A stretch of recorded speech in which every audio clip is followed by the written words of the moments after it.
Hace 2 años, el 6 de mayo de 1999, vine por primera vez en mi condición de presidente de la República a esta escuela, el principal centro de formación de los militares colombianos, con ocasión de su 90º aniversario.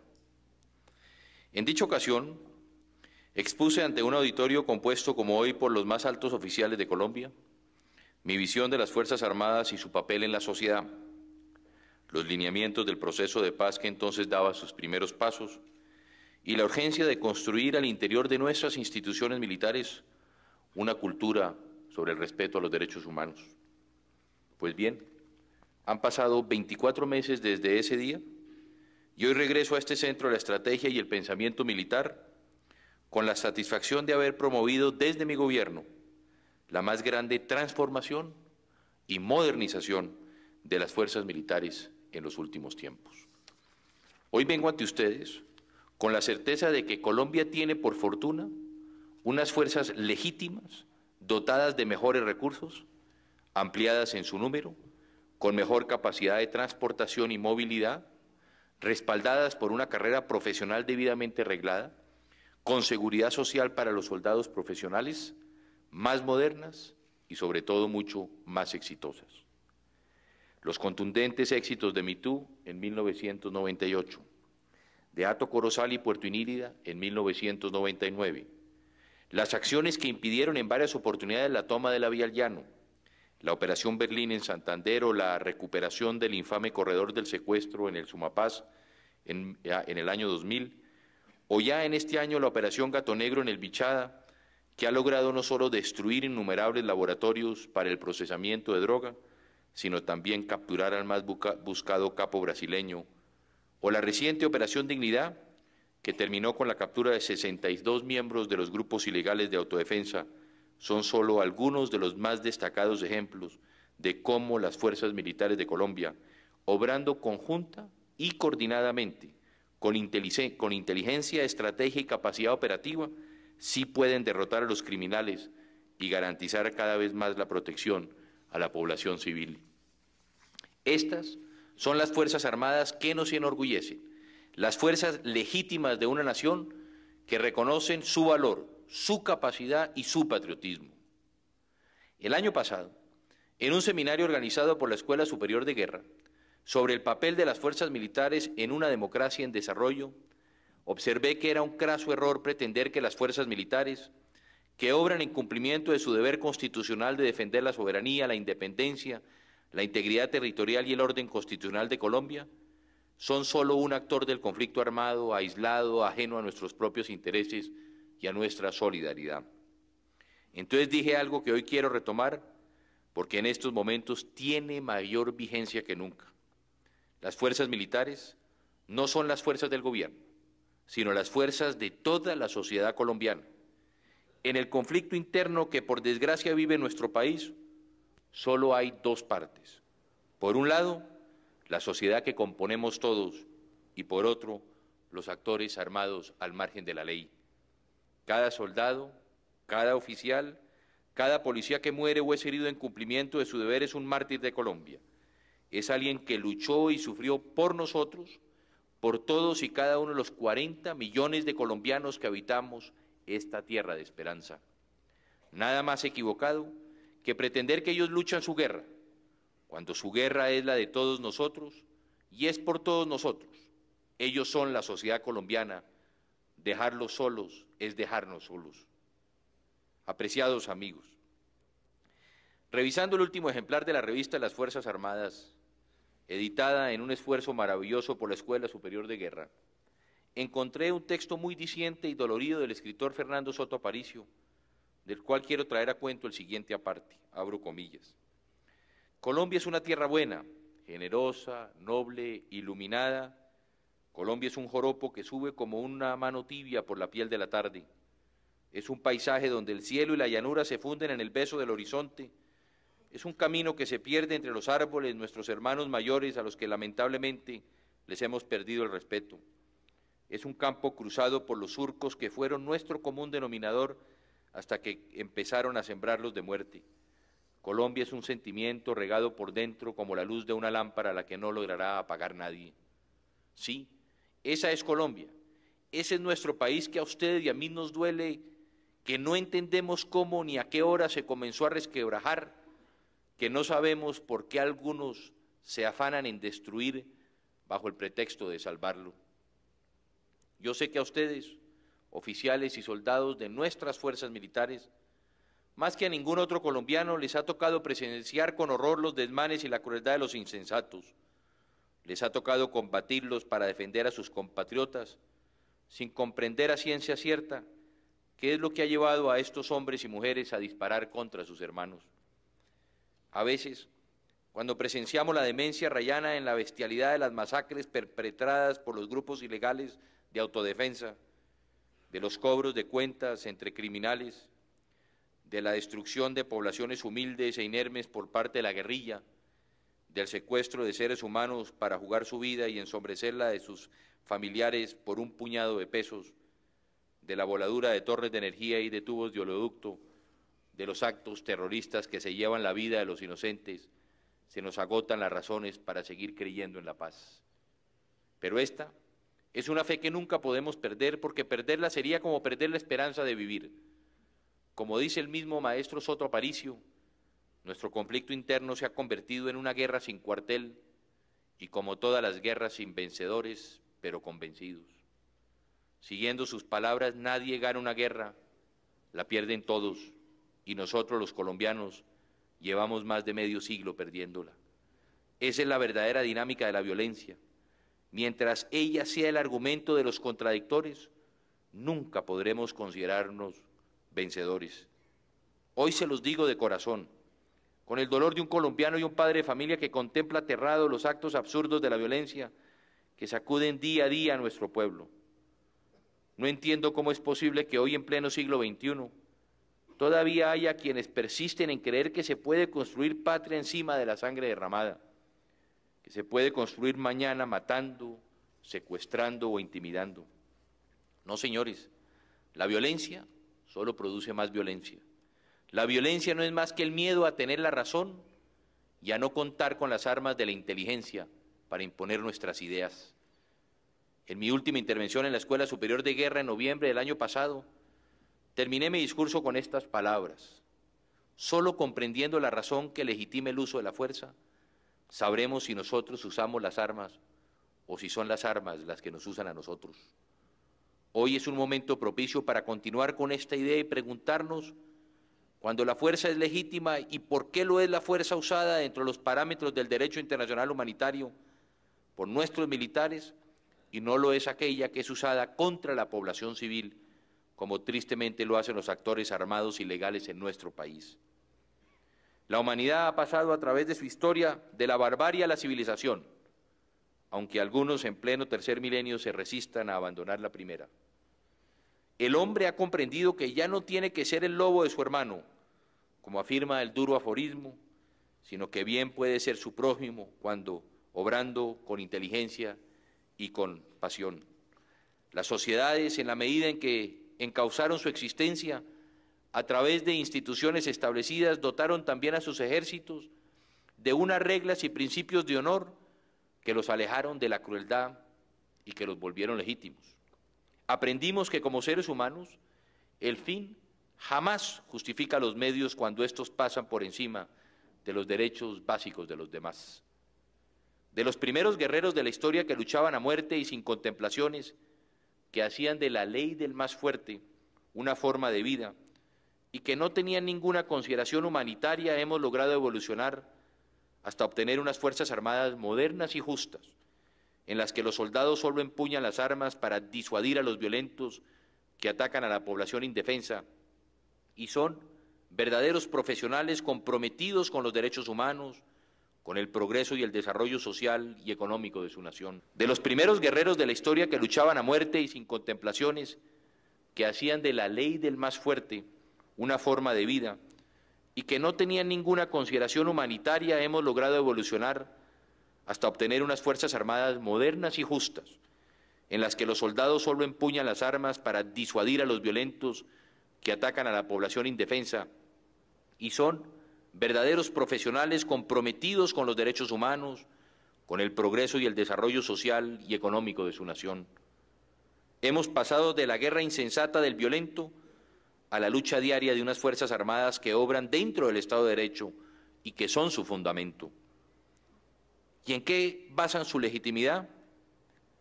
Yo hablaría de una especie de trípode con tres soportes que son el fundamento de su accionar legítimo. En primer lugar, la actuación dentro del Estado de Derecho, encuadrada siempre dentro de la ley que rige nuestras instituciones democráticas. En segundo lugar, el apego a las normas y principios que informan los derechos humanos y el derecho internacional humanitario. Y en tercer lugar, el respaldo mayoritario de la población civil, que es la primera beneficiaria y la razón de ser de sus actividades. Con apego a la ley, con respeto a los derechos humanos y con apoyo popular hay legitimidad en la fuerza. Si falta alguno de estos tres factores, la fuerza se vuelve ilegítima y deriva más bien en una debilidad, la debilidad de la violencia. Entonces, ¿es legítima la fuerza que utilizan las autodefensas cuando masacran a sus compatriotas o pretexto de que colaboran o pertenecen a la guerrilla? No, no lo es. La justicia por la propia mano, olvidando todos los cauces de la civilidad de las instituciones y del sentido humanitario, no pasa de ser una venganza cruel y despiadada que nos avergüenza y que nos repugna. Como dijo Gandhi, si todos en el mundo aplicáramos la ley del talión del ojo por ojo, lo único que conseguiríamos es una humanidad de ciegos. Nuestras Fuerzas Armadas, las Fuerzas Armadas que representan a los colombianos de bien, tienen por eso que perseguir, y lo están haciendo con todo valor, con toda la convicción y con toda la decisión, a los criminales grupos de autodefensa que pretenden absurdamente ser sus aliados, pero que no hacen otra cosa que minar su prestigio mientras buscan una supuesta justicia que jamás llegará de sus manos ensangrentadas. El pasado martes tuve la oportunidad de visitar Buenaventura y de felicitar personalmente a los valientes hombres de la Armada Nacional y del Ejército Nacional que capturaron a 62 miembros de las autodefensas, muchos de los cuales pudieron haber participado en la infame masacre del Alto Naya. Esta es una acción que enaltece a las fuerzas militares y que calla a quienes insisten en vincularlas institucionalmente con esos grupos criminales. El gobierno y las fuerzas militares de Colombia están combatiendo a las autodefensas ilegales y lo hacen, como ya lo he reiterado, no por imposición externa, sino porque tienen el convencimiento de que su principal tarea es proteger la vida de todos los colombianos. Pero sigamos. ¿Es legítima la fuerza que utilizan los grupos guerrilleros cuando destruyen los poblados de los humildes, cuando siembran terror y amenazas, cuando secuestran y extorsionan a los colombianos? No, no lo es. Así no se construye país ni se convence a nadie. Como dijo Martin Luther King, ese gigante luchador por la igualdad entre los hombres, la violencia crea más problemas sociales que los que resuelve y por tanto no conduce nunca a una paz permanente. Hace poco menos de 2 meses otros guerrilleros muy distintos, los del Ejército Zapatista de Liberación Nacional, llegaron a la famosa Plaza del Zócalo en la Ciudad de México. Y si recogieron alguna simpatía en su pueblo fue porque entendieron que la violencia no es el camino para el cambio. Como afirmó el autodenominado subcomandante Marcos en el Zócalo, se dieron cuenta de que, abro comillas, había sido acertado dejar las armas a un lado, que no era eso lo que provocaba que tuviera interpelación con la sociedad, que la apuesta a una movilización pacífica era correcta y que daba resultados, cierro comillas. ¿Cuánto tiempo tendremos que esperar para que nuestros subversivos entiendan que por la fuerza jamás van a convencer y que sembrando miedo no se lucha contra la pobreza ni contra la inequidad? Siguiendo con las palabras venidas de México, recuerdo una frase que dijo el propio presidente Vicente Fox en su reciente visita de Estado a Bogotá. La guerrilla, decía él, tiene el reto de dejar las armas para combatir la pobreza. Todos lo sabemos. Resulta casi obvio, pero algunos tardan en entenderlo. Solo sin armas, solo en paz, se puede luchar contra la pobreza. Entonces, ¿qué fuerza es legítima? Únicamente la fuerza que se sustenta en el trípode de la ley, los derechos humanos y el respaldo popular. Únicamente la fuerza que defiende, la fuerza que repele la agresión injusta, la fuerza que evita que maten o secuestren a sus hermanos. Esa es la fuerza de las fuerzas militares de Colombia, la fuerza del derecho, la fuerza de la paz, la fuerza de las instituciones democráticas, la fuerza que protege a la población colombiana y que es apoyada por ella, la fuerza que jamás arremete contra los indefensos. Por eso estamos trabajando por unas fuerzas militares más grandes, más profesionales y más modernas. No solo para enfrentar la guerra absurda de los intolerantes, sino también para construir el futuro de paz que todos anhelamos. Recordemos la hermosa frase del poeta Amado Nervo, abro comillas: sé fuerte para tener derecho a ser pacífico, cierro comillas. Hoy no cabe duda, las fuerzas militares de Colombia son cada día más fuertes y su solidez es un soporte para la paz. Fortalecer las fuerzas militares es fortalecer la legitimidad en Colombia. Cuando asumí mi gobierno, las fuerzas militares contaban escasamente con 22.000 soldados profesionales y 53.000 soldados regulares. Con el cambio de soldados bachilleres por profesionales, en desarrollo del Plan 10.000, al final del 2001 habrá 55.000 soldados profesionales, lo cual representa un incremento del 160%. A este esfuerzo se suma la incorporación en el presente año de 10.000 soldados regulares adicionales que hacen parte del denominado Plan Fortaleza, el cual contempla un incremento anual del mismo número de soldados hasta el 2004, con lo que el número de soldados regulares pasará de los 53.000 en 1998 a 105.000, incremento equivalente a casi el 100%. La meta total, ambiciosa, pero realista, es alcanzar para el año 2004 un número superior a 160.000 efectivos con buena capacidad de combate. Los soldados además tienen ahora una verdadera carrera profesional que ordena su vida en el ejército, sus ascensos, sus promociones, sus prestaciones sociales y los servicios que los cobijan, las indemnizaciones a que pueden acceder y en general las condiciones básicas de su relación normada con el Estado. Los soldados de Colombia son ahora soldados con las garantías laborales y la seguridad social propias de los mejores colombianos. A nivel de nuestra capacidad táctica, también hay que destacar el hecho de que vamos a incrementar la flota de helicópteros a disposición de las Fuerzas Armadas, aumentando así su capacidad de movilización y de apoyo en todos los frentes. El avance que hemos obtenido ha sido definitivo. Al iniciar mi gobierno, se contaba para todas las fuerzas y para la Policía Nacional con 87 helicópteros, en buena parte, yo diría que en gran parte, fuera de alistamiento. En pocos meses, la flota llegará a los 172, con lo cual, óigase bien, se habrá duplicado prácticamente este elemento fundamental de combate y mejorado su capacidad funcional. Pero es más, en el tema de los Black Hawk artillados, habremos cuadruplicado su número. Nuestras fuerzas militares están cambiando para bien, no me cabe la menor duda. Además, hoy cuentan con una brigada antinarcóticos que combate el flagelo de las drogas por toda la geografía nacional, con una fuerza de despliegue rápido que nos muestra cada vez mejores resultados, y con una brigada fluvial de infantería marina que ha sido fundamental para la protección de las más apartadas poblaciones. Las nuestras son unas Fuerzas Armadas que interiorizan cada día más el tema de los derechos humanos, donde más de 100.000 de sus miembros se han capacitado en esta materia y están también comprometidos con la aplicación del derecho internacional humanitario. Son las Fuerzas Armadas de la sociedad colombiana las que nos representan, las que juegan a favor de todos los colombianos, de quienes quieren solamente vivir y prosperar con tranquilidad, orden, libertad y seguridad. Y son también las Fuerzas Armadas de nuestros niños, las que ellos admiran y en quienes ellos confían.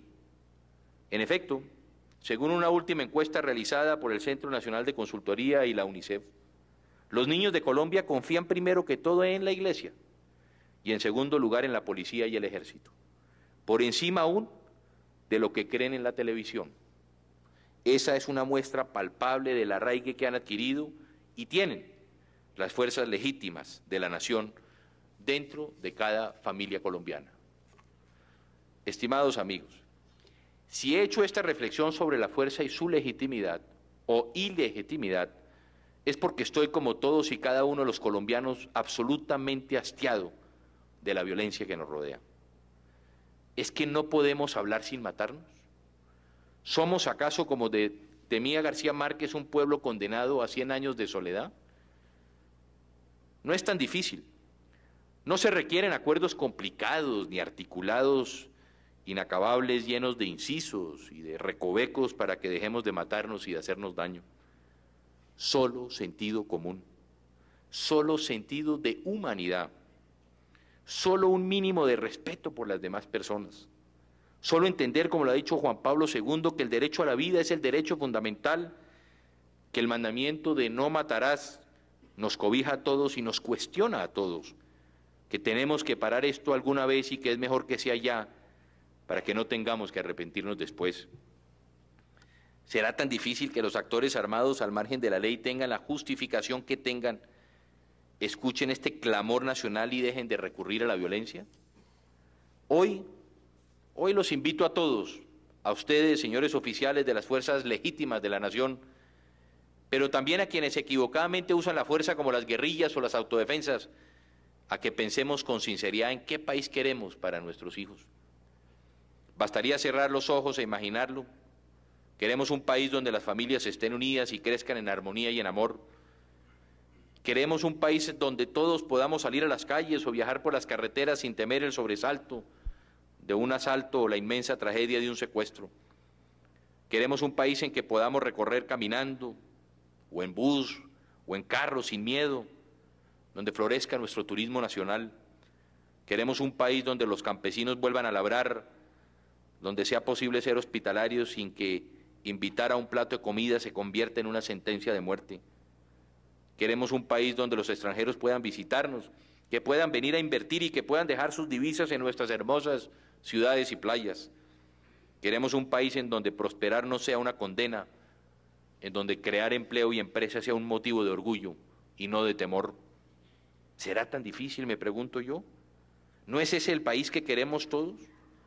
Estamos trabajando sin descanso para alcanzar una paz integral, pero mientras ella llega, ¿no podemos dejar de matarnos?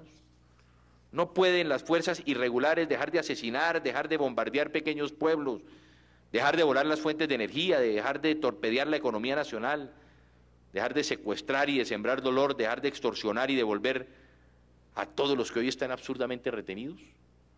¿Es mucho pedir que recuperemos el sentido de lo que significa ser humanos? Quienes quieren conquistar el corazón del pueblo no deberían olvidar que, como dijo Molière, nunca se entra por la violencia dentro de un corazón. La oportunidad para cesar la violencia es hoy y ahora. Los procedimientos son lo de menos si se tiene la voluntad de rectificar. El momento es hoy y ahora, para que toda Colombia vuelva a respirar, para que recuperemos ese país que se nos está rompiendo y que nos está rompiendo el alma. Señores comandantes y oficiales de las fuerzas militares de Colombia, lo he dicho muchas veces y lo repito hoy, me siento muy orgulloso de las fuerzas militares de mi país, las mismas que tengo el honor y el privilegio de liderar como jefe supremo. Me siento muy orgulloso de la calidad de los hombres que hoy las dirigen.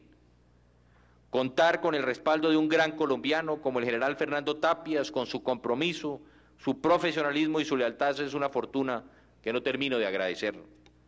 Contar con el temple, la audacia y la integridad de hombres como el general Mora, como el almirante Soto y el general Velasco, es una garantía de que los tres componentes de nuestras fuerzas militares avanzan juntos, coordinados y decididos en la búsqueda de un mejor porvenir para Colombia. De un hombre las calidades como el general Ordóñez, y de contar también con la valentía y la entrega de oficiales como el general Carlos Alberto Frasica, comandante de la Fuerza de Despliegue Rápido, o el mayor Juan Pablo Franco, o los pilotos de nuestra Fuerza Aérea, quienes probaron su coraje y efectividad en la reciente operación que permitió la captura del delincuente transnacional Luis Fernando da Costa, alias Fernandinho. Es la mejor seguridad de que seguiremos combatiendo el crimen donde se presente.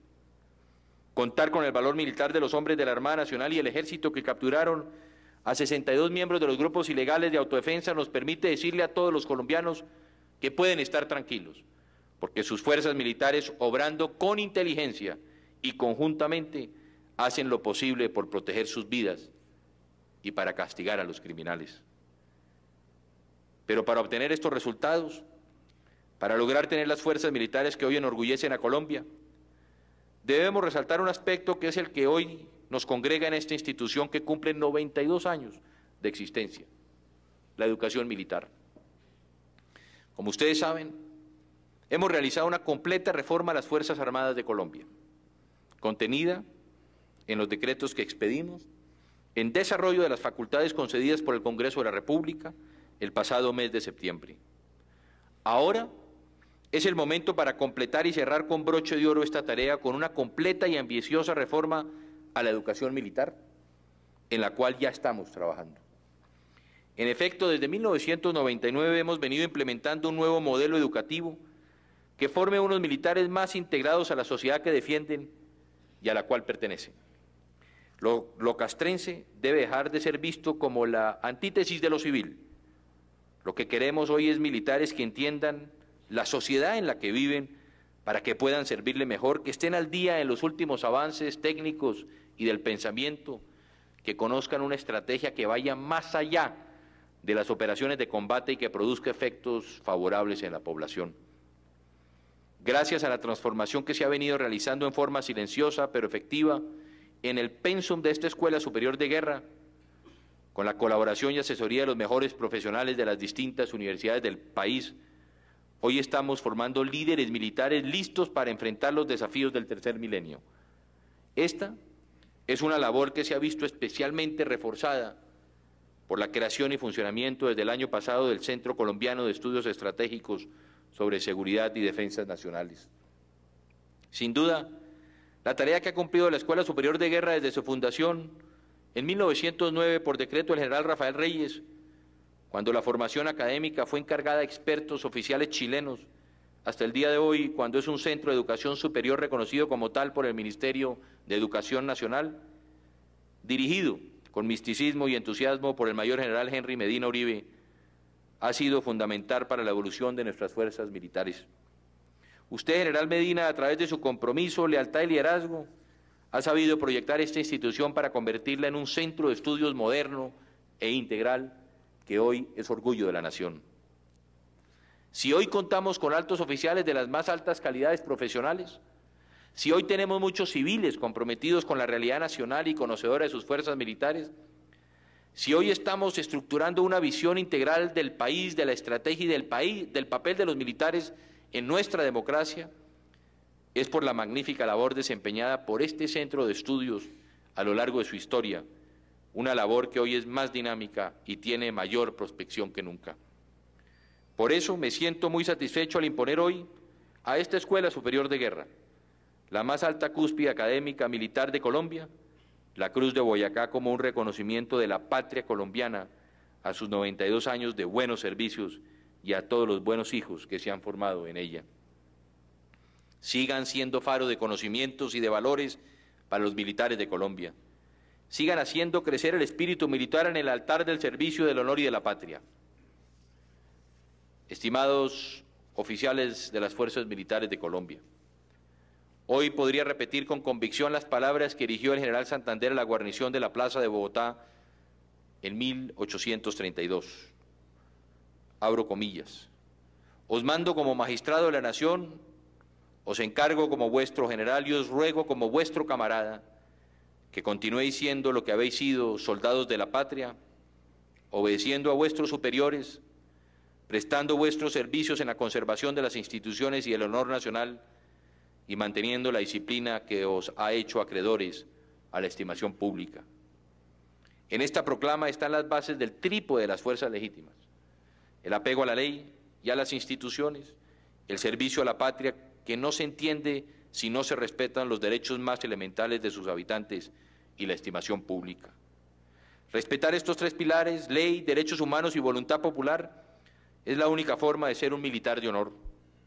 Colombia, nuestra Colombia, espera de todos nosotros Por eso, vamos a usar la fuerza legítima para defender las instituciones, pero también por eso vamos a exigir a aquellos que persisten en usar la fuerza ilegítima de la violencia contra los suyos, que atiendan el clamor de los millones de compatriotas que estamos cansados, que estamos hartos de su insensatez.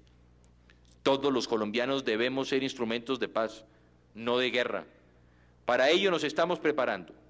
Para ello estamos luchando para que la vida, la alegría, las risas y la esperanza vuelvan a renacer en nuestro suelo. Sintamos entonces todos, desde el corazón, estas palabras inspiradoras del gran poeta antioqueño de Carlos Castro Saavedra. Ninguno se abandone ni se quede abandonado en medio de su frente. Acudan todos a escoltar la vida y a quitarle las armas a la muerte. Muchas gracias.